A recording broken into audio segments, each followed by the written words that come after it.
What's going on, folks, ladies and gentlemen, YouTube family? It's your boy Neg96 doing yet another commentary, and this time I'm going to be covering my full strategy breakdown for the Meddling Kids objective in Resident Evil Resistance. Now, folks, for PlayStation and Xbox, Meddling Kids is an attainable trophy achievement.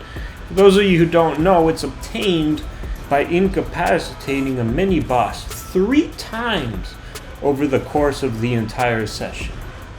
So stay tuned and check out my full breakdown. I'm actually going to be covering 2 different instances of where I was able to get this done on 2 different mini-bosses. So there are a few different situations and different strategies that I'd like to show. Now, if you're just tuning into the channel, or if you're returning, go ahead and like this video. I'd appreciate it. If you're new to the channel, go ahead and hit that red subscribe button. Stay tuned to Neg96. If you love my content, go ahead and hit a like. Drop a comment. I'd appreciate that as well. I'm going to be starting off the video by giving you guys an example of what happened when I played as Becca. In this current matchup, as you could see with Becca, I actually have quite a few loadouts that give me the edge, and since Becca's the firearms expert of this game, she has the ability called Bullet Storm, which allows you to have infinite ammo for, I believe, a full 30 seconds, is it, or even 40 seconds?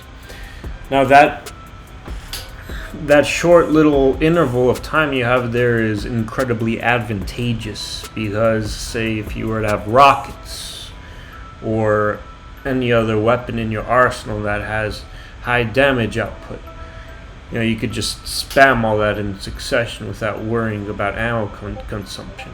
So it's incredibly advantageous to have Becca in your team, whether it's you or even your team members using Becca's ability. You know, you guys will have to definitely have her on board for the team. Now, if you notice, in my team, I also have Tyrone. Tyrone is more of the fire guy. He could have his torch. And Tyrone actually has an ability that increases... He has the ability to buff his team members for a very short interval of time. So that actually helps us out in the long run as well, especially in that little window when we're trying to incapacitate the opposing mini-boss. Now, if you noticed earlier in that loading screen, we are currently up against the mastermind Alex. Her BOW mini-boss is the giant plant called Yatevo. Now, you know, in comparison to the other mini-bosses, this plant, it has a high damage floor, but it's very vulnerable by fire. So flamethrowers, torches, all of that does a lot of damage to Yatevo. And especially if you combine fire with bullets, missiles, and all other high damage weapons of the same caliber, if you combine all those within short succession, you're guaranteed for the best results.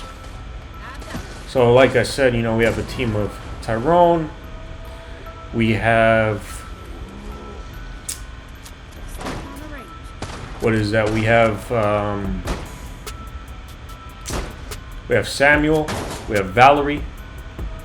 Valerie's a healer. Samuel's all about the melee. So, you know, even given what the team we're on, this just comes to show that you don't need top tier attackers like Jill and Becca on the same team. This could be done with pretty much any character. Becca's really important here. If you don't have Becca, then you definitely need to have Jill, because Jill's special ability gives her criticals from the handgun she uses. But all in all, Becca's definitely the most recommended character to have on your team, just because of that infinite ability I covered earlier, Bullet Storm.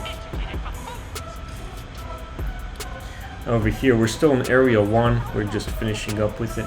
The thing about Meddling Kids, you know, masterminds, they won't be able to drop their BOWs in the earlier rounds like Area 1.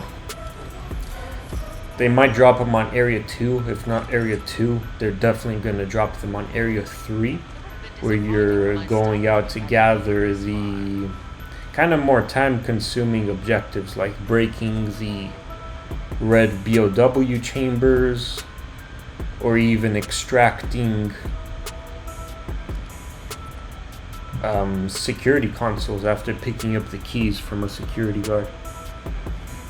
You're going to be in that room a lot, so then they tend to massacre you with a BOW, and over there, that'd be your opportunity for getting this objective done and starting off with those incapacitations. Now, I am doing a Becca run here, but the second example I'm going to cover later is actually going to be a replay we did with Nemesis, done with Nicholai as a mastermind. So we were able to do it with the two of them. So this is our first instance here. Notice the Yatevo, the BOW plant, and I just dropped my bullet storm. Now I'm going right into my speed rifle swap. My speed rifle does minimum damage, but it's very fast. And while I did that, the other team members went ahead and they did their assists. If you notice, the plant had this sort of opening animation where the top of its head kind of opened and it stumbled off a bit. That's what this game's looking for when you're going for this challenge, Meddling Kids.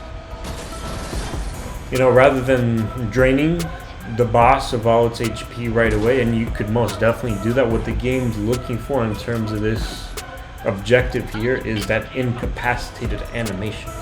Right, so when the boss kind of stumbled over and opened up its head, for Yatevo, that's what the incapacitated animation looks like for him. And I believe within one wave of the boss, each boss lasts for about 1.5 to 2 minutes. So you will have to make haste during that time frame. But for every wave a boss comes out in, you can get a total of 2 incapacitations, I believe. With the second incapacitation being the entire takedown, you know, draining the mini-boss out of all of its HP. So in this particular instance, we all worked together, we collaborated as a team, and we focused fire so that we could get those incapacitations. And you'll see momentarily that right here in Area 2, this was our first instance where the mastermind controlling Alex decided to drop their mini-boss. So as we come along, you know, you'll see more instances, and we're going to replicate the same strategies. You know, right now I did use my bullet storm, and I'm actually saving my bullet storm now. I'm letting it charge back up, and I'm not going to use it until I see Yatevo once again, once the mastermind decides to drop him. And as a team, we're being very careful to stay alive until that next window of opportunity happens. And we're just playing the game as normal. I love Becca. Now the way I have my Becca set up now, she's able to do headshots on enemies. You get more ammo per downed creature you kill if you kill it with the headshot. That's good. So over here we actually have the second instance of when the Alex mastermind player decided to drop the mini-boss Yatevo. See over here, we just got our first incapacitation. It opened its head. And now we're proceeding with taking it down all the way, right? That's all done in situ with. If you notice, you know, we all, as a team, we all focused our fire and shot it down simultaneously. But we had huge help from our team member Tyrone. He happened to have his fire launcher on hand. The fire launcher is a special bonus weapon that you could get in the game through specific means, either through a supply zombie, or you could have player controlling January to give it to you via the Cyber Monday crate. So our team member Tyrone, he had that fire launcher in hand, and he's going to continue to have that fire launcher coming into this round here, Area 3. So Those were a total of 2 instances that we saw Yatevo, and we were able to incapacitate him. Both in Area 2. So right now we're in Area 3, and we're going to hope this for the same. We're going to play along as we would, being very careful and cautious to stay alive, so we could come upon that next window of opportunity to seize that incapacitation. Now I like Becca a lot, guys. For my Becca loadout here, I have FMJ2 and FMJ3, which both deal, FMJ2 deals moderately more damage with firearms, while FMJ3 deals a great amount of damage with firearms. So I believe the 2 effects stack, and I like having a lot of ammo with my firearm characters. Over here we have the next instance of Yatevo. If you notice, he's over here. He's actually blocking the doorway, and we have one of the players next to us using the fire launcher as well. And my bullet storm is still recharging after that first initial attempt, but we were still able to take him down. You know, he got incapacitated and he went away. We're focusing on the Biocore's objective. So, you know, this is when the mastermind's going to drop Yatevo, the mini-boss. Whether it be Alex or even Daniel, as we're going to cover next, the mastermind player will almost always drop the mini-boss right in the segment where we're doing our objectives. So be very mindful of that, and you just have to be ready and on your toes for when that happens, you know, because it will happen. Now as Becca, I'm going back, I'm restocking, so I can prepare for the next interval of when we're going to see the BOW.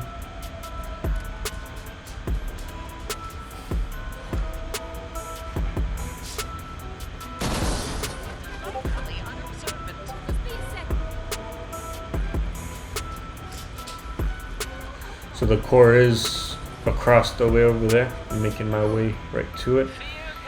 Mastermind just dropped a big flashbang, so we can't really see anything.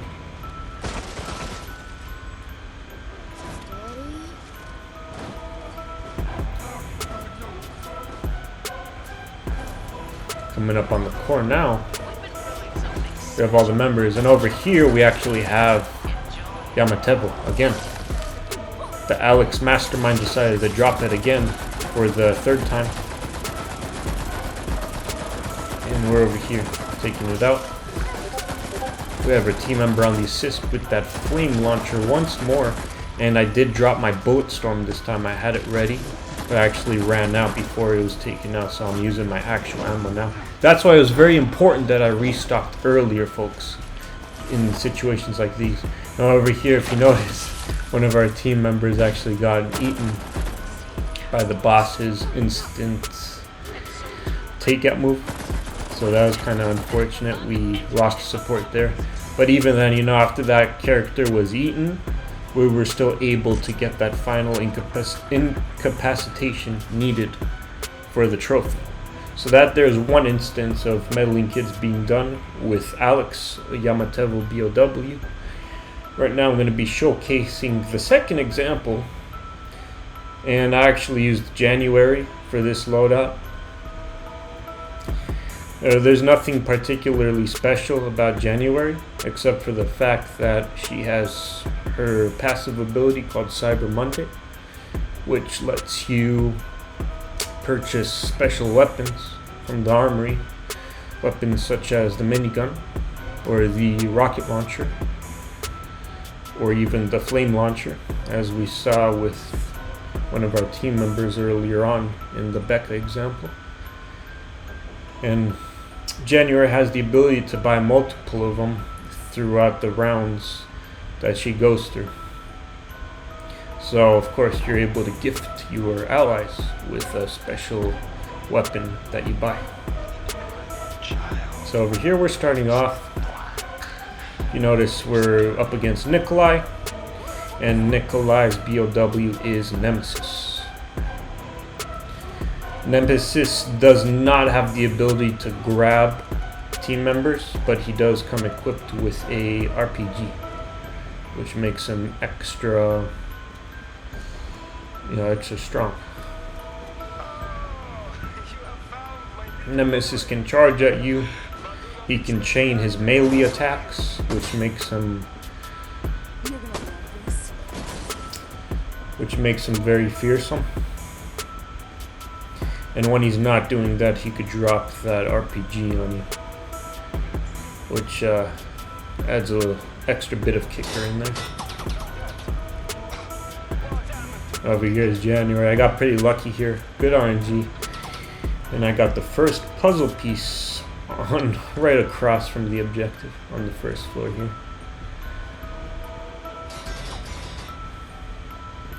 We won't be seeing any instances of Nemesis on this round here, Area 1, because the character controlling Nicholai is saving Nemesis for Areas 2 and up.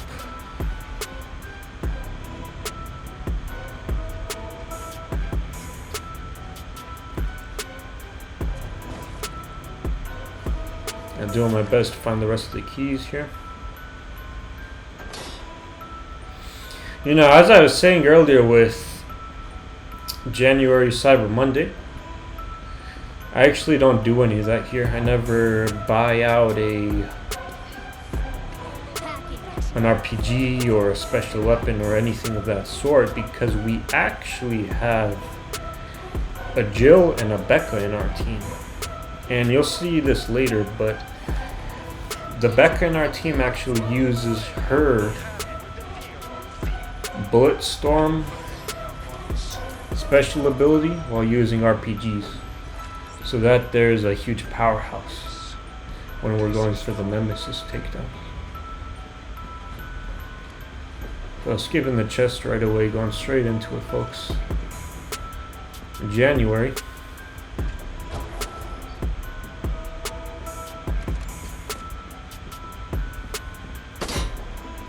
Over here being very cautious with the camera.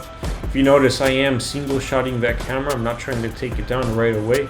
I actually have a loadout on January that makes it so that every single shot you do on camera stalls the mastermind's energy gain by a second for each shot that connects. So energy gain in turn will make it so that the mastermind stalled out on being able to drop zombies and traps and all the fun stuff of sabotage.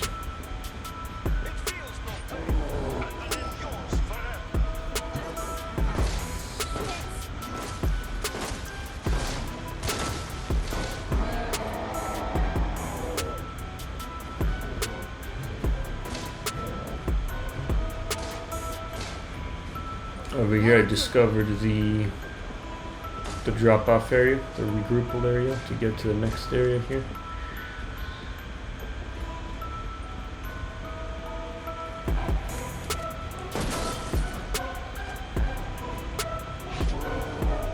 Coming up on the security guard zombie. This guy could be a real pain to find sometimes. He could be hidden in some little alcove that we aren't aware of. There we go. Now that we got him, this is our first encounter with Nemesis. In this particular situation, I'm pretty much going to bait him out while my other team members are doing more of the focus fires. So I did kind of run away from him because I'm low on health and I don't have any green regens. But as I run away, we actually had our team members already apprehend him. So I was not able to set my sights on that. So that's a good breakdown there, folks. If you have other powerhouses in your team that want to focus fire on the BOW, someone could always be a baiter and draw out the boss away from the other team members, while the powerhouses of the team focus fire and try to take him down. So that was the first incapacitation opportunity we had with Nemesis. That was obtained. Done in Area 2.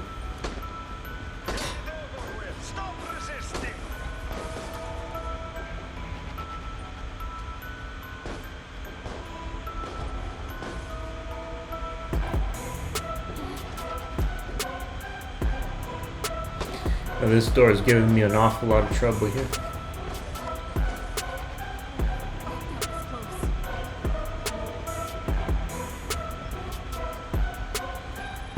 That's Area 2 cleared. Very nice. And in this case, we were able to do it nice and quick with a strong team. And it brought up our total timer to 10 minutes. So it gives us ample sum of time to be able to carry out the remaining 2 encounters with Nemesis.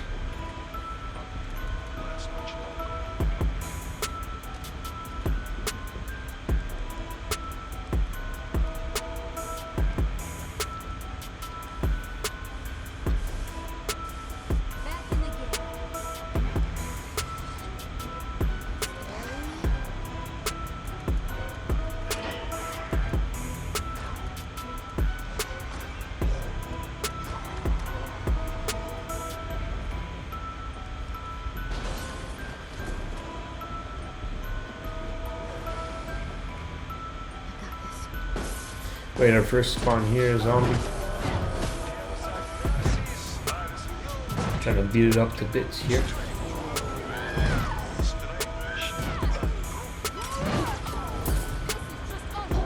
Now over here, right in front of us, Nicholai Mastermind spawned the second Nemesis opportunity here.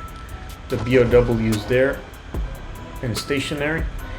If you notice here, one of the players, he's actually going to whiff Nemesis's physical attacks.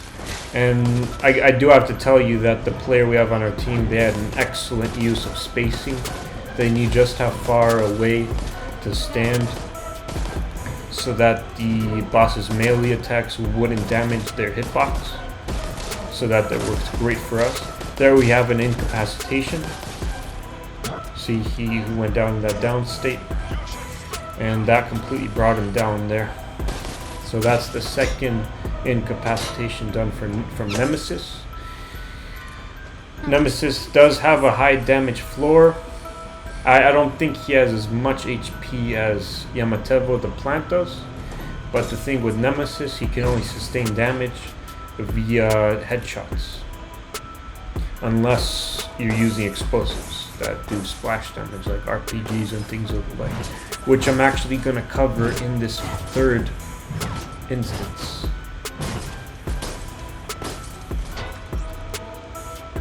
So that biocore there is done.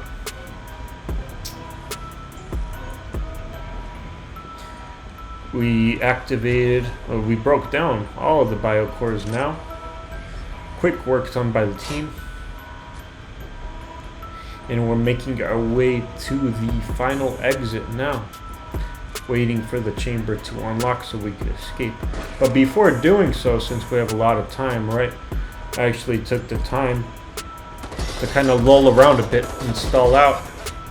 And have the mastermind drop another Nemesis. So we could go right for him.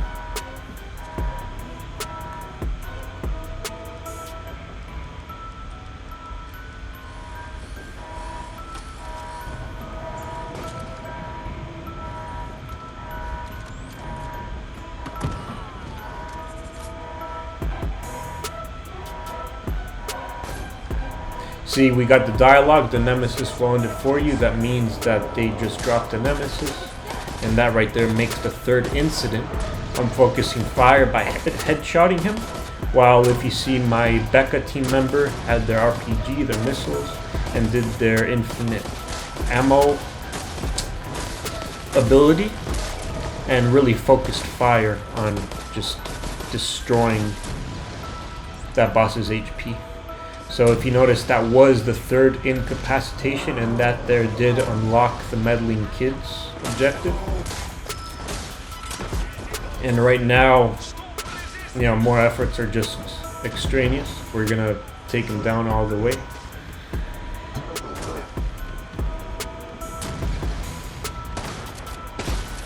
There he is. Yep. And that actually took him down. Even though the objective only requires 3 incapacitations, that actually marked a total of 4 incapacitations that we did across this one session. Done on Nemesis. So folks, that's my full breakdown for Meddling Kids. I hope with these tips you'll know what to use, what to expect, what bosses to do this on, and what loadouts to have, as well as your team members, what they should use as well.